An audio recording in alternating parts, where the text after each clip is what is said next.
Dlaczego klocki Lego są tak boleśnie drogie? Klocki Lego kojarzą się z dzieciństwem i dobrą zabawą. Zostały nawet nie raz, a 2 razy wybrane na zabawkę stulecia, ale no właśnie. Wiesz, że niektóre nawet nie zestawy, a same figurki kosztują tyle co roczna pensja zwykłego Polaka? Albo że niektóre zestawy Lego są lepszą inwestycją niż złoto. Albo czy wiesz, że Lego przez długi czas wręcz wyśmiewało się ze swoich najlepszych i najwierniejszych fanów? Lego to mikrokosmos czasami mega dziwnych, ale błyskotliwych ruchów biznesowych. Co śmieszne, te ruchy miały efekty uboczne, których nikt nie był w stanie przewidzieć i dopiero dzisiaj możemy zauważyć, że to one stoją za finansowym sukcesem giganta. Jeżeli chcesz wiedzieć, co to za ruchy, dlaczego Lego jest takie drogie i dlaczego to tak dobrze zarabiająca firma, to zapraszam na odcinek. Zacznijmy od bardzo krótkiej historii Lego, żebyśmy wiedzieli, o czym w ogóle rozmawiamy i skąd to się wzięło. Ole Kirk Christiansen. Twórca zaczął biznes w roku 1916, robiąc drabiny i inne drewniane elementy. Pech chciał, że w roku 1924 jego warsztat strawił pożar. Spoiler, wrócimy do tego. Inni by się poddali, ale Christiansen potraktował to jak znak, że działać to trzeba z rozmachem i postawił sobie drugi, większy. Szło mu całkiem dobrze aż do roku 1932. Z powodu niedawnego światowego kryzysu i tragicznej śmierci żony, niestety Christiansen popadł na krawędź bankructwa. Ale znów, zamiast się poddać, postanowił po prostu zmienić branżę. Zaczął produkować tanie, drewniane zabawki. Nie pomogło, bo jednak zbankrutował, ale stwierdził, że on się uprze. Będzie dalej robił drewniane zabawki. Za zaoszczędzone pieniądze postawił kolejny warsztat, który nazwał Leg God, co znaczyło bawić się dobrze. I co najpiękniejsze, jako twórca zabawek radził sobie świetnie aż do roku 1942, gdzie jego warsztat znowu całkowicie spłonął. Co na to Christiansen? Po stoicku stwierdził, że po prostu weźmie i zbuduje sobie kolejny. I tutaj się na chwilę zatrzymajmy, bo to jest bardzo cenna lekcja. Wiele osób boi się otworzyć swoją firmę, bo po sieci krąży statystyka, że 80% biznesów bankrutuje w ciągu roku od założenia. No i ta statystyka generalnie jest prawdziwa, ale nie uwzględnia jednej mega ważnej rzeczy. Otóż biznesy upadają, ale przedsiębiorcy odnoszą sukcesy. Popatrz, Christiansen stracił wszystko 3-krotnie, zanim po raz pierwszy odniósł sukces. Więc pamiętaj, biznesy upadają, ale jeżeli przedsiębiorca będzie podnosił się po każdej porażce raz za razem, to on jest skazany na sukces.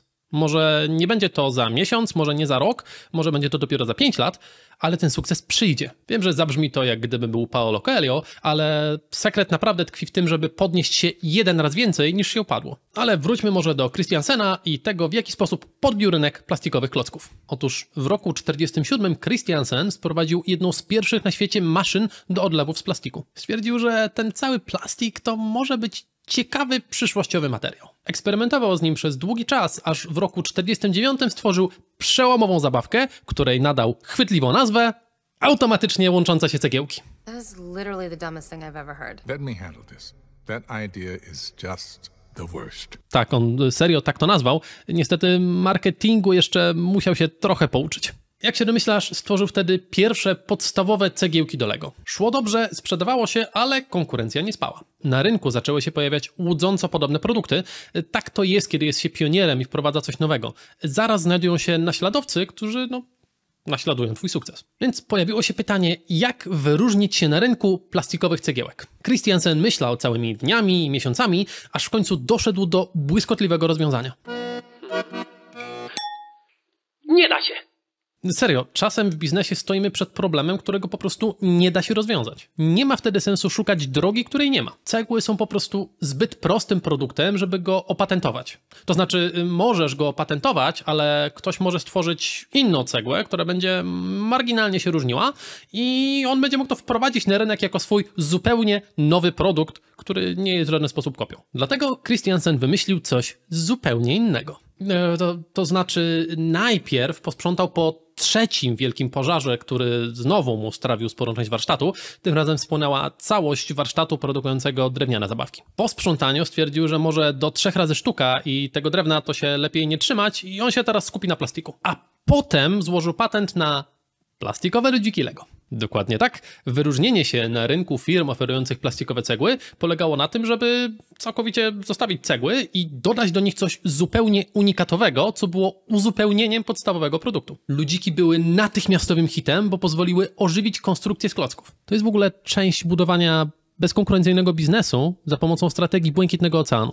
Jeżeli interesuje Cię więcej, to tutaj jest film, który na ten temat nagrałem.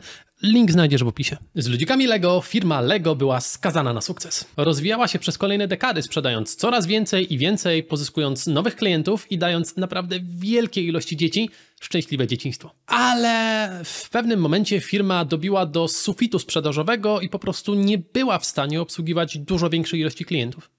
Nie dlatego, że nie potrafili więcej produkować, tylko dlatego, że po prostu nie było więcej klientów. Powodów było wiele. Jeden z nich to to, że dzieci coraz częściej zamiast fizycznych zabawek postanawiały bawić się za pomocą gier komputerowych. Ale co ciekawe, Lego doszło do sufitu sprzedażowego w sporej części dlatego, że ignorowało, a nawet wprost śmiało się ze swoich najlepszych i najbogatszych klientów. Kim oni byli i dlaczego Lego tak źle ich traktowało? O tym za chwilę, dlatego że wcześniej doszło do przełomowego partnerstwa między Lego a George'em Lucasem i Gwiezdnymi Wojnami. To był naprawdę przełomowy projekt, bo dzięki niemu rodzice mogli kupić swoim dzieciom dwie ulubione rzeczy na raz. Klocki Lego i ulubionych bohaterów z ukochanego filmu. Do tego na rynek weszło bardzo dużo zestawów inspirowanych niedawno wydanym filmem Mroczne Widmo, i one były po prostu piękne. Ja sam dorastałem marząc o posiadaniu zestawów Lego Star Wars. Stać, nie powinienem sobie taki kupić. Serio, teraz do mnie dotarło. Był taki jeden, który zawsze chciałem mieć. To był ten transporter opancerzony z droidami. Mam pilne zadanie do zrobienia po nagraniu. Ta współpraca była tak duża i tak dochodowa, że powstała nawet gra o tytule Lego Star Wars. I ona poradziła sobie tak dobrze, że powstało jej wiele części. I nie tylko w tym uniwersum. To był pierwszy krok, jaki Lego postawiło w kierunku nawiązywania współprac ze znanymi markami. Po latach staną się z tego znani, ale zanim do tego dojdzie, to trzeba było jeszcze czegoś na tu i teraz, żeby uratować niskie zyski firmy. Tym czymś, a raczej tym kimś byli AFOL. AFOL to skrót od angielskiego sformułowania dorośli fani Lego. No i teraz można powiedzieć, ej Bartek, ale to w sumie normalne, że dorosły sobie może kupić takie Lego. No dzisiaj tak, ale wcześniej było zupełnie inaczej. Przez większość czasu istnienia firmy zarząd Lego momentami nawet śmiał się ze swoich dorosłych klientów.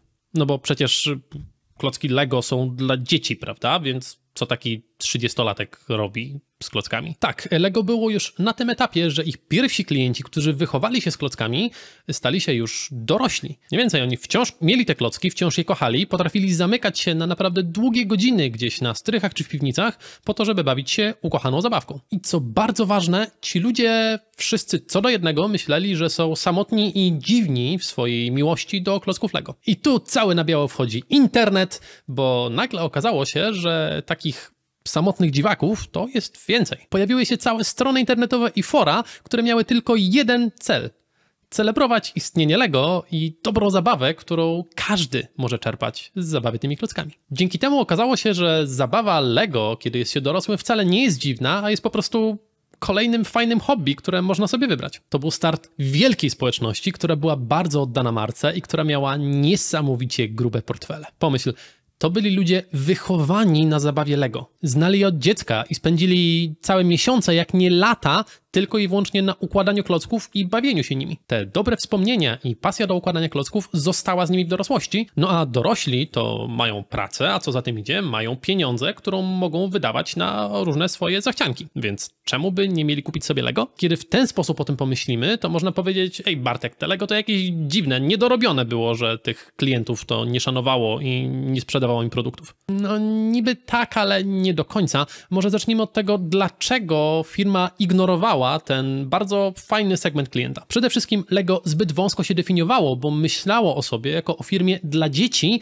a nie dla entuzjastów klocków. I wierz mi lub nie, ale ten konkretny błąd biznesowy jest dosyć popularny i zdarza się często. Dowód? Firma Kodak, która była gigantem branży fotograficznej. Dziś się o tym nie pamięta, ale tak samo jak Pampers to zamiennik dla słowa pielucha, tak samo słowo Kodak było kiedyś zamiennikiem dla aparatów, ale przede wszystkim dla klisz fotograficznych. Jeżeli chciałeś kupić aparat, kliszę albo cokolwiek innego potrzebnego do bycia fotografem, to po prostu szedłeś do Kodaka. Mieli masę sprzętu i był naprawdę dobrej jakości. Kodak tak dobrze radził sobie z branżą fotograficzną, że nawet wynaleźli aparat cyfrowy.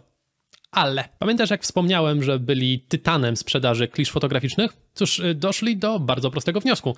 Jeżeli zaczniemy sprzedawać aparaty cyfrowe, to wtedy będziemy sprzedawali mniej klisz, no a klisze są bardzo dobrym produktem i na pewno w związku z tym przyszłość fotografii jest w tradycyjnych aparatach lustrzanych, które potrzebują naszych klisz, w związku z czym nie ma co się martwić jakimiś tam aparatami cyfrowymi, bo to jest nowa technologia, ona sobie nie radzi, jest gorsza, nie ma sensu jej rozwijać. My się skupiamy na lustrzankach i na kliszach. Efekt? W ciągu kilku lat firma Kodak straciła większość rynku i otarła się o bankructwo. Ale wróćmy może do klocków Lego. Potem jak Lego zauważyło, że ma dorosłych klientów, to zaczęło eksperymentować z wypuszczaniem zestawów konkretnie dla nich. Takie zestawy były jeszcze bardziej złożone, co za tym idzie jeszcze droższe, więc były to bardzo miłe eksperymenty. Pojawiły się też pierwsze konferencje Lego, które były robione bezpośrednio dla dorosłych fanów.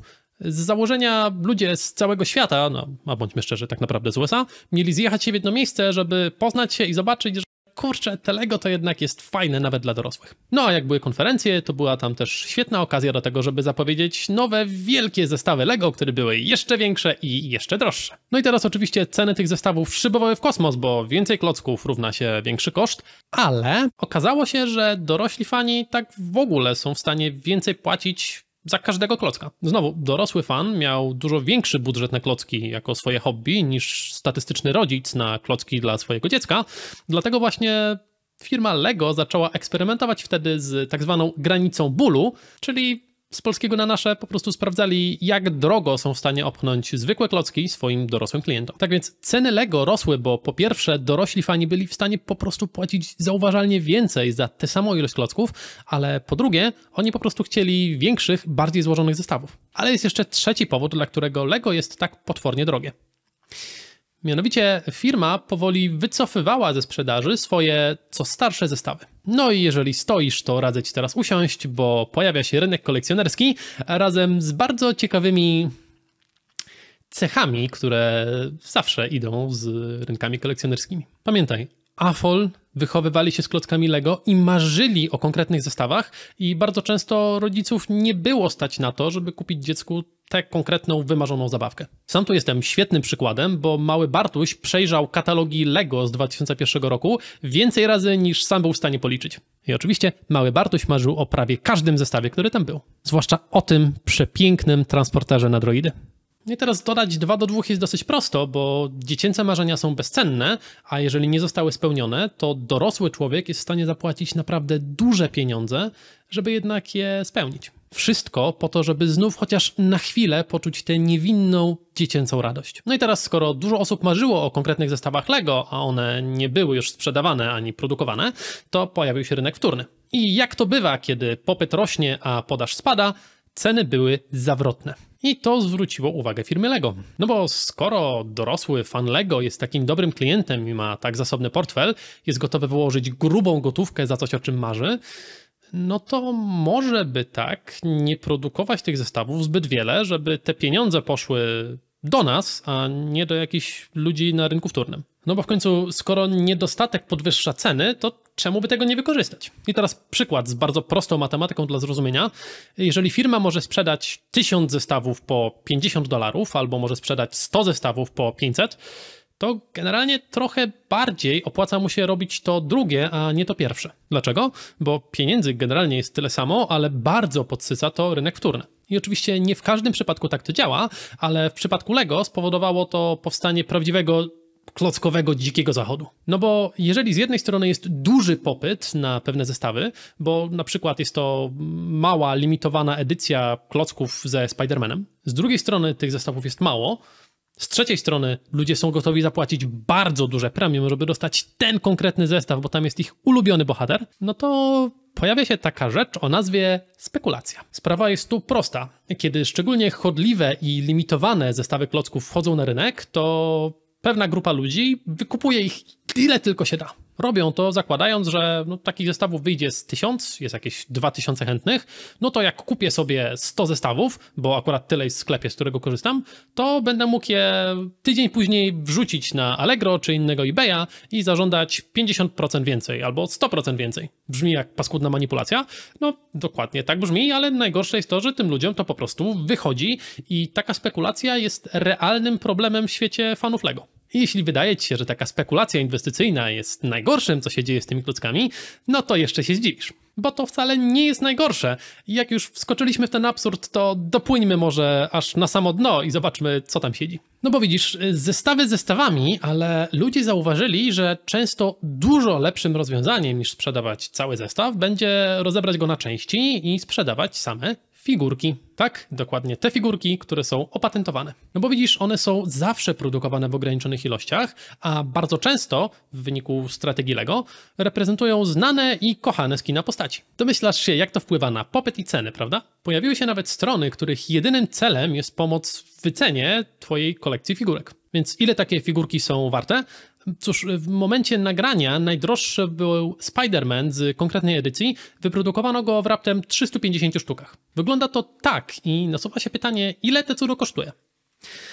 No i jeżeli poprzednio nie usiadłeś, kiedy ci mówiłem, to usiądź, a jeżeli już siedzisz, to się połóż. Dlatego, że strona Brickranker podaje, że ta figurka jest warta około 38 tysięcy złotych. Natomiast to jest tylko cena uśredniona, bo gdybyśmy chcieli dzisiaj kupić figurkę, to byłaby zupełnie inna. Więc ile konkretnie kosztuje ten Spider-Man? Cóż, wystarczy wejść na stronę brickeconomy.com, żeby dowiedzieć się, że dziś, tu i teraz, figurka ta kosztuje między 51 a 65 tysięcy złotych. I teraz dla porównania, jeżeli pracujemy w Polsce na minimalnej krajowej, nie wydajemy ani złotówki, to przez rok zarobimy na rękę 51 600 złotych. Innymi słowy, spora część Polaków musiałaby przez cały rok oszczędzać każdego jednego grosza i nie wydawać niczego, tylko po to, żeby kupić tę jedną figurkę.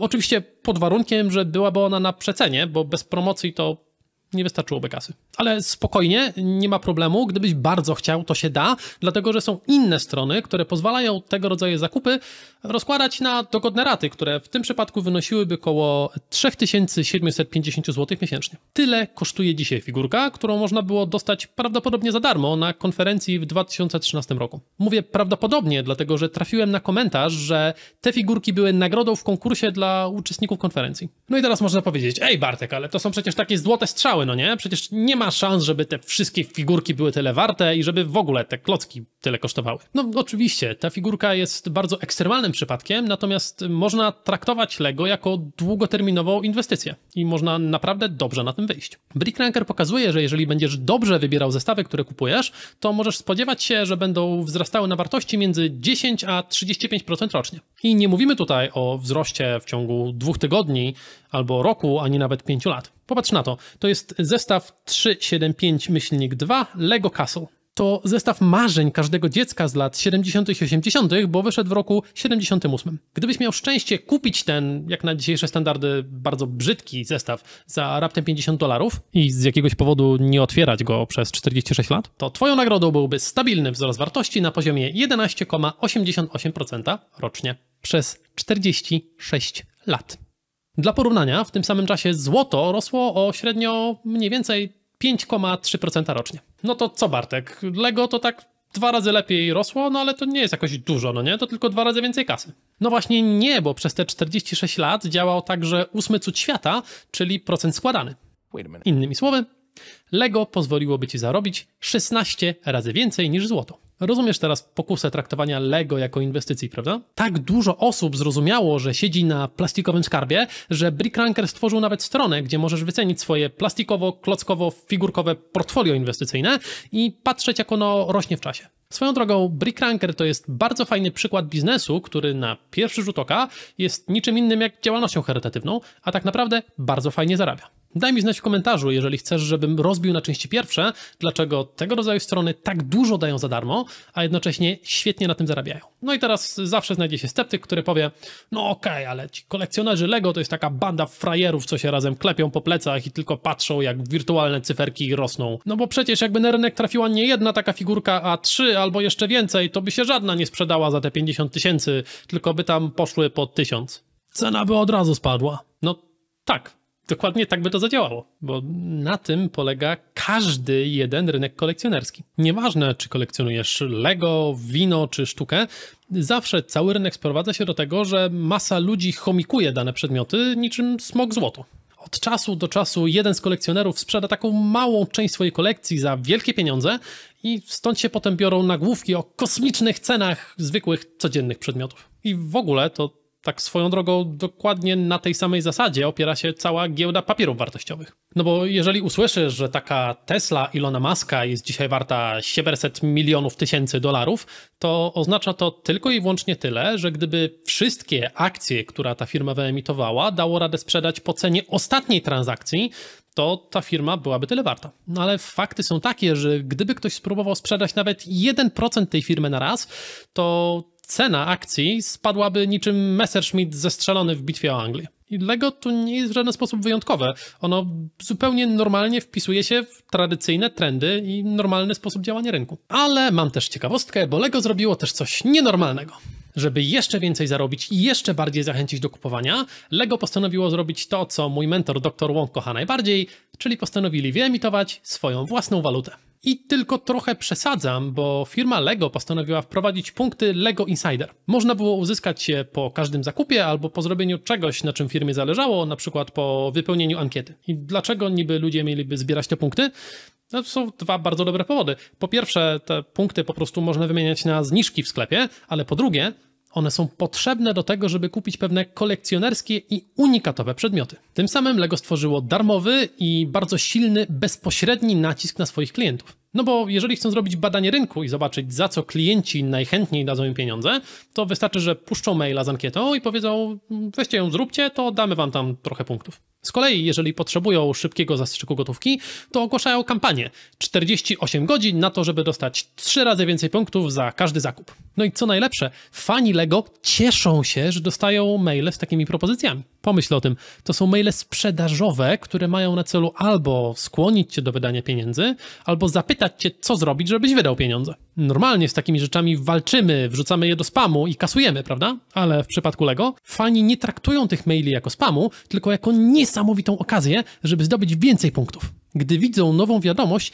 nie ma złości. Jest za to zastrzyk endorfin i ciekawość, co tym razem dla mnie przygotowali. No i oczywiście jest radość, że z każdym takim otwartym mailem są coraz bliżej do otrzymania wymarzonego kolekcjonerskiego zestawu Lego. W ten oto sposób Lego stworzyło własną walutę, wprowadziło ją do obrotu, a jak chcą, to po prostu jej dodrukowują i wymieniają na twarde dolary. No i teraz połączmy wszystkie rzeczy, o których mówiłem, żeby dojść do skraju śmieszności. Bo z jednej strony mamy bogatych klientów, z drugiej duży popyt związany z sentymentem, a z trzeciej strony punkty VIP. No i uprzedzam, będzie śmiesznie. W 2021 roku Lego wypuściło na rynek 5 monet kolekcjonerskich, dostępnych tylko i wyłącznie za punkty VIP. Czy są ładne, czy nie, to zostawię do oceny tobie i ekspertom z sekcji komentarzy, ale jedno jest pewne, był na nie naprawdę spory popyt. Co prawda możliwości zakupowe były bardzo ograniczone, bo każde konto mogło kupić raptem po jednej z każdej z 5 monet, ale jak się domyślasz, spekulantom to w niczym nie przeszkadzało. Wykorzystali pomoc rodziny i znajomych, wykupili wszystko, co jest na rynku i chwilę później wrzucili je na eBaya z przebitką kilkuset procent. I oczywiście ci najbardziej dziani fani Lego sobie kupili, ale masa została z niczym. Zaczęli się skarżyć na forach. Sprawa wywołała tak duży ból miejsca, gdzie plecy tracą swą szlachetną nazwę, że Lego postanowiło zrobić coś niesłychanego.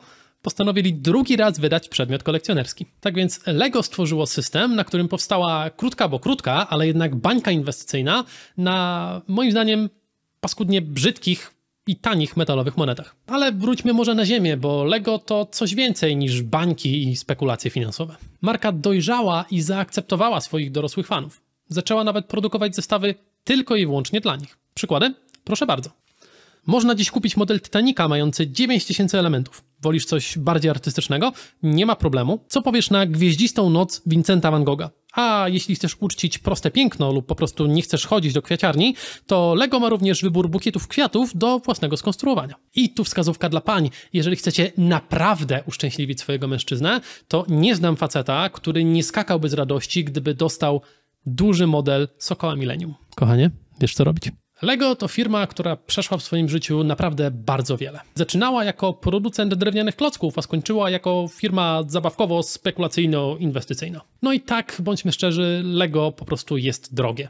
Powody są dwa. Po pierwsze, pozwala to stworzyć, a potem zmonetyzować potężny rynek kolekcjonerów, pasjonatów, ale jest też drugi, znacznie bardziej prozaiczny powód. Lego jest po prostu tworzone na kieszeń zachodniego, znacznie bardziej bogatego niż my klienta. A jeżeli spodobało Ci się zanurkowanie w świat biznesu i odkrycie mechanizmów, które zrobiły z Lego wielomiliardowy biznes, to mam dla Ciebie małą propozycję. Napisz mi w komentarzu, co najbardziej Cię zaskoczyło w tej układance, co z tego filmu wynosisz i czego chciałbyś dostać więcej. Czytam wszystkie komentarze i jeżeli coś Ci się spodobało albo chciałbyś film na jakiś konkretny temat, to po prostu go zrobię. A żebyś nie stracił kolejnego odcinka, gdzie zdradzam kulisy wielkiego biznesu, daj mi łapkę w górę i subskrypcję. Na moim kanale regularnie pokazuję, dlaczego wielcy przedsiębiorcy podejmują naprawdę głupie decyzje i jak po zrozumieniu zasad biznesu te decyzje okazują się być naprawdę genialne.